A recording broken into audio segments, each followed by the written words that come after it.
ওই বালিশচাটা শিবির তারা যাচ্ছে নবান্নে শুভেন্দু অধিকারীর কাছে। কি কথা হবে? সব নিজেদের ব্যক্তিগত অঙ্কের কি করে তারা থাকবেন, একটা পরিশোধীয় অঙ্কে অস্তিত্বের সংকটে পড়েছেন, তারা নিজেদের করতে যাচ্ছেন। কাहीं পে নিগাহে কাहीं পে নিশানা। ঘাটিতে কারা আছেন? মমতা বন্দ্যোপাধ্যায় নেতৃত্বাধীন সর্বভারতীয় তৃণমূল কংগ্রেস পাশে এসে দাঁড়িয়েছে।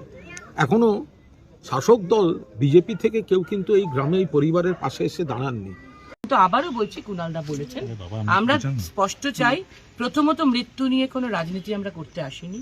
মমতা বন্দ্যোপাধ্যায়ের পক্ষ থেকে আক্রান্ত পরিবারের পাশে দাঁড়াতে এসেছি।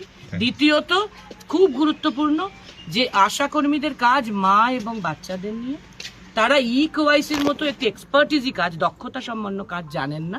একদিনের ট্রেনিংয়ে গাঁয়ের গরিব মেয়েরা সেটা জেনে উঠতে পারবেন না।